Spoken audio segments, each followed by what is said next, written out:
Hi friends, இன்றைக்கி வீடியோவில் இந்த சாம்கானோட டிசி ஆம்ப்ளிஃபையரை தான் ரெடி பண்ண போகிறோம். இது 2013 வந்த ப்ளூடூத் இல்லாத ஆம்ப்ளிஃபையர் மாடல். இதை ரெடி பண்ணி தர சொல்லி ஆட்டோக்கார ஃப்ரெண்ட் ஒருத்தர் கொடுத்துருந்தாரு. இப்போ ஓப்பன் பண்ணி இது என்ன கண்டிஷனில் இருக்குன்றதை பார்ப்போம்.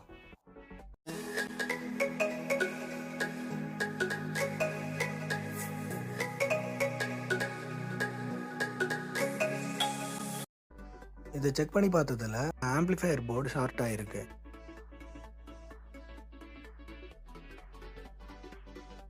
இந்த போர்டில் ஆம்ப்ளிஃபையர் ஐசியும் 5V LDO ஐசியும் இருக்குது.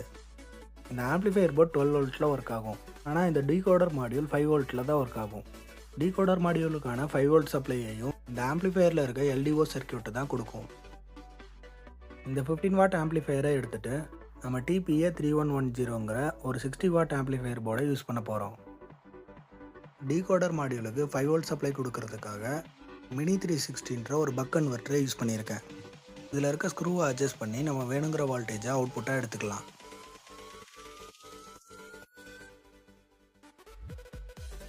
டுவெல் சப்ளையை ஆம்ப்ளிஃபையருக்கும் பக் கன்வெர்ட்டருக்கும் இன்புட்டாக கொடுக்கணும். பக் கன்வெர்ட்டர்லேருந்து வர 5V சப்ளையை டீகோடர் மாடியூலுக்கு கொடுத்துடலாம். டீகோடர்லேருந்து வர அனலாக் சிக்னல்ஸை ஆம்ப்ளிஃபையருக்கு இன்புட்டாக கொடுக்கணும். ஆம்ப்ளிஃபையரோட அவுட்புட்டில் நம்ம ஸ்பீக்கரை கனெக்ட் பண்ணிக்கலாம். எல்லா ஒயர்ஸையும் சால்டர் பண்ணி எடுத்திருக்கேன். இப்போ இது எல்லாத்தையும் அசம்பிள் பண்ண ஸ்டார்ட் பண்ணலாம்.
ஆம்ப்ளிஃபையரையும் பக் மாடியூலையும் டபுள் சைட் டேப் யூஸ் பண்ணி ஒரு இடத்துல ஓட்டிட்டேன்.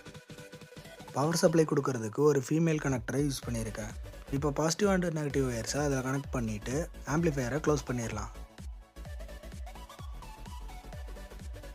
லெஃப்ட் அண்ட் ரைட் ஸ்பீக்கர்ஸை டிஃபரன்ஷியேட் பண்ணுறதுக்காக ரைட் ஸ்பீக்கரோட ஒயர்ஸில் மட்டும் டேப் அடிச்சிருக்கேன். எஃப்எம்மோட ஆண்டனாக்காக ஒரு நீளமான ஒயிட் கலர் ஒயரை சால்டர் பண்ணி எடுத்திருக்கேன்.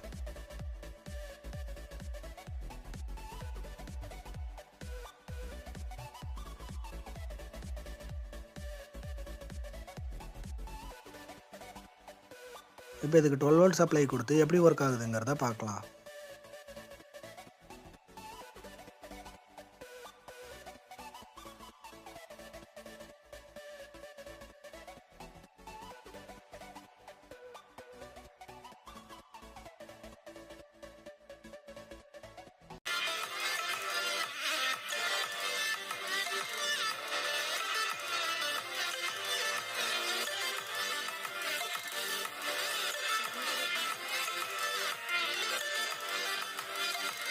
எலக்ட்ரானிக்ஸ் ரிலேட்டடான வீடியோஸ் பார்க்குறதுக்கு நம்ம சேனலை ஃபாலோ பண்ணிக்கோங்க.